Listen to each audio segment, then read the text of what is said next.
సంవత్సరానికి ఎకరాకు 12,000 కోట్ల రూపాయలు 12,000 రూపాయలు ఈనాడు మనము 1,04,000 కోట్లు ఈ 2 సంవత్సరాల రైతుల కోసం మనం ఖర్చు పెడితే ఇవన్నీ ఎట్లా సాధ్యమైన సోదరులారా? రూపాయి రూపాయి కూడబెట్టి సంక్షోభంలో ఇరుక్కుపోయిన రాష్ట్రాన్ని సరైన దిశగా నడిపించడానికి నిరంతరం పనిచేసినాం. ఈ వేగంతో ఉన్న కష్టాలను అధిగమించుకుంటూ గ్రామాలలో మనం చూస్తాం.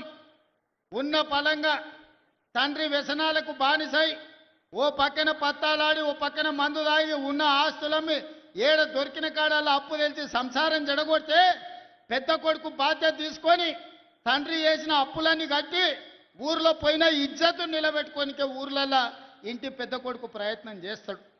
అట్లనే ఇవాళ మీ పాలమూరు బిడ్డ ఈ తెలంగాణ రాష్ట్రానికి పెద్ద కొడుకుగా మారి 8 లక్షల కోట్ల రూపాయలు కేసీఆర్ అప్పు చేస్తే కన్నోన్ని కాళ్ళు పట్టుకొని కడుపుల తలకాయ పెట్టి అప్పులు చెల్లించుకుంటూ ఇన్ని సంక్షేమ కార్యక్రమాలు చేసుకుంటూ నా గడ్డ పాలమూరు జిల్లాకు ఇవాళ 1,000 కోట్ల రూపాయలు అభివృద్ధి కోసం అందిస్తున్నా. ఇవన్నీ కూడా దేవుడు ఆశీర్వదించి నాకు ఒక అవకాశం ఇచ్చాడు. ఈ పాలమూరు జిల్లాకు ఈ పేదలకు సేవలు చేయడానికి, ఈ చదువుకునే పిల్లలకు చదువు చెప్పాలని, వ్యవసాయం చేసే రైతులను ఆదుకోవాలని, ఆత్మగౌరవంతో మా ఆడబిడ్డలను బ్రతికే విధంగా ఈనాడు మనం కార్యక్రమాలను తీసుకోమని, ఇలాంటి కార్యక్రమాలన్నీ కూడా ఈనాడు మనం చేసుకుంటున్నాం. అందుకే ఇక్కడికి వచ్చిన మా సోదరులను, మా కుటుంబ సభ్యులను ఊరికి పోతేనే వస్తూనే ఉంటాడు ఎవడో ఒకటి చీకట్ల. సీసాన్ని ఇస్తా అంటాడు, ఆఫ్ అని అంటాడు, ఫుల్ అని అంటాడు. నువ్వు ఒక్కసారి ఓటేసి అంటే అక్క ఇక సంగతి నా సంగతి చూడు అంటాడు.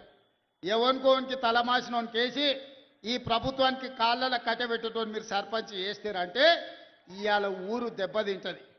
ఇవాళ మంచోనికి మీ పిల్లగానికి పెత్తనం ఇచ్చింది కాబట్టి రాష్ట్రాన్ని ఒక దారిలో పెట్టి ఈ రాష్ట్రాన్ని అభివృద్ధి పదం వైపు నడిపించాలని రేపు 8-9 తారీఖుల్లో తెలంగాణ రైజింగ్ అని ఒక గ్లోబల్ సమ్మిట్ పెట్టి ప్రపంచంలో ఉండే పెద్ద పెద్ద బడా పారిశ్రామికవేత్తలను మేధావులను రప్పించి మా తెలంగాణ ఎంత గొప్పగా ఉన్నదో, మా నగరం ఎంత బ్రహ్మాండమైన నగరమో, మా పల్లెలు ఎంత ప్రశాంతమైన వాతావరణంలో ఉన్నాయో, వ్యవసాయ రంగంలో పెట్టుబడులు పెట్టండి, పరిశ్రమల రంగంలో పెట్టుబడులు పెట్టండి, సేవా రంగంలో పెట్టుబడులు పెట్టండి.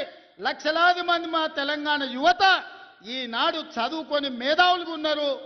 మేము మా మేధా సంపత్తితోని మీ పరిశ్రమలను పెంచుతాం, మీ ఉత్పత్తులను పెంచుతాం, మీ ఆదాయాన్ని పెంచుతాం, మీ పరిశ్రమలను లాభాలలో నడుపుతామని చెప్పి 8-9 తారీఖు నాడు మనం ఒక పెద్ద గ్లోబల్ సమ్మిట్ను ఈరోజు మనం పెట్టుకుంటున్నాం. మరి ఇన్ని రకాలుగా మనం ముందుకెళ్తుంటే, ఇన్ని రకాలుగా ప్రపంచానికే ఆదర్శంగా నిలబడి 2034 నాటికి $1 ట్రిలియన్ ఎకానమీగా, 2047లో $3 ట్రిలియన్ ఎకానమీగా ప్రపంచంలోనే గొప్ప రాష్ట్రంగా మనం రాణించాలనుకుంటున్నాం. ఇదంతా బాగానే ఉంది. ఊరు గెలిచినాం, రచ్చ గెలిచాలి కదా. మన సొంత ఊరిలో మన సర్పంచ్ ఈరోజు మీరు ఒక ముఖ్యమంత్రిగా ఒక్క ఓటేస్తే ఈరోజు మన సమస్యలు తీరినాయి. మరి మీరు గ్రామాలలో వేసే ఓటు ఆలోచన చేయండి.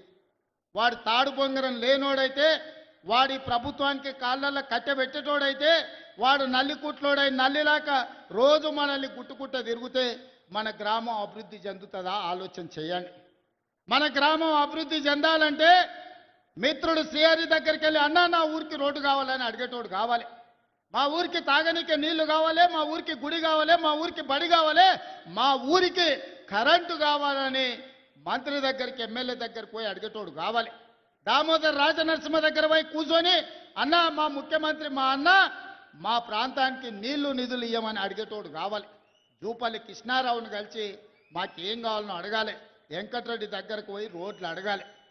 మరి మీరు గట్లాంటోని ఎన్నుకుంటారా, వాళ్ళు కనిపించగానే కాళ్ళలో కట్టెబెట్టేటోని ఎన్నుకుంటారా? మీరు ఆలోచన చేయరు, మంచి ఆలోచన చేయరు. మన జిల్లాకు అవకాశం వచ్చింది, మనందరం ఒక్క తాటి మీద నిలబడదాం. ఏమైతుందా 10 ఏళ్ళు పార్టీలు పక్కన పెడదాం, మనందరం ఒక్క మాట మీద నిలబడదాం. 10 ఏళ్ళు 75 ఏళ్ళ నుంచి ఎవరెవనుకో ఓట్లేసినామా, 10 ఏళ్ళు మనం కలిసి ఉందాం. మన పాలమూరును పసిడి పంటలతోని అభివృద్ధి చేసుకుందాం. మన పాలమూరుని విద్యలో ముందు ఉండేటట్టు దేశానికి ఆదర్శంగా ఉన్న జైపాల్ రెడ్డిని ఇచ్చిన పాలమూరు ఇది. మొట్టమొదటి ముఖ్యమంత్రి ఇచ్చిన బూరుగుల రామకృష్ణారావుది ఈ జిల్లా. ఈనాడు మీ బిడ్డ తెలంగాణకు బాధ్యత వహిస్తుంది. ఈ జిల్లా అంతా ఏకం కావాలా లేదా ఆలోచన చేయండి. వారినో వీరినో ఎవరి మాటలో నమ్మి ఫుల్లుకో ఆపుకో ఫుల్లుకో మనం ఓటేమనుక నేస్తామంటే తప్పని గోస ఇక వాడు పెట్టే తిప్పలు లెక్కకు మించినాయి. అందుకే మంచి ఆలోచన చేయండి. మంచి మనుషులను ఈ ప్రభుత్వంతో కలిసి పనిచేసి మీ గ్రామాలను అభివృద్ధి చేసుకునేటోళ్ళని సర్పంచులుగా గెలిపించుకోరు. మంచోడు సర్పంచ్ అయితే ఊరు బాగుపడుతుంది, ముంచటోడు సర్పంచ్ అయితే ఉన్నది కూడా గుంజుకుంటాడు. ఇంతకంటే ఇంకా నేను ఎక్కువ చెప్పదలుచుకోలే. మంచోడు అని మీరు సర్ది కడతారంటే వాడు పోయి బొడ్రాయి కాడ కూర్చొని ఫోన్ చేసి మళ్ళీ ఇంటికి వచ్చినాను ఇంకేమన్నా ఉంటే పెట్టాలి. అట్లాంటి వానికి మాత్రం ఓటు వేయకండి. ఎవడైనా మన సమస్యలు తెలవాలి, మనతో ఉండాలి, మన సమస్యలు పరిష్కరించడానికి ప్రభుత్వంతో కలిసి పనిచేయాలి. అట్లాంటోనే రేపు జరగబోయే సర్పంచ్ ఎన్నికలలో ఎన్నుకోండి. ఇప్పుడు నిధులు వస్తాయి, గ్రామాలను అభివృద్ధి చేసుకుందాం.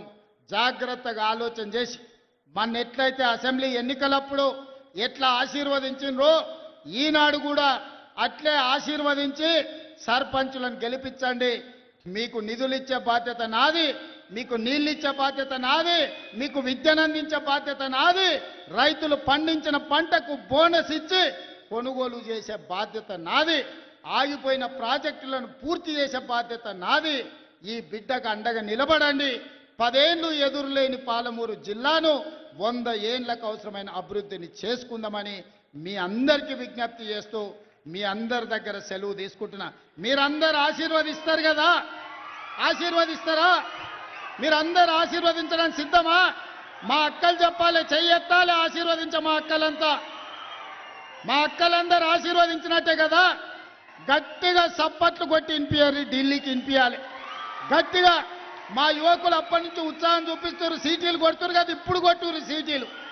ఢిల్లీకి వినిపించాలి, ఒక్కనొక్కని గుండె వలగాలి. పాలమూరు గడ్డ ఏకమైంది. ఇక పాలమూరు జిల్లాల కాలు వెట్టనిక జాగా లేదని ఆ దుర్మార్గుల గుండెలు ఆగిపోవాలి.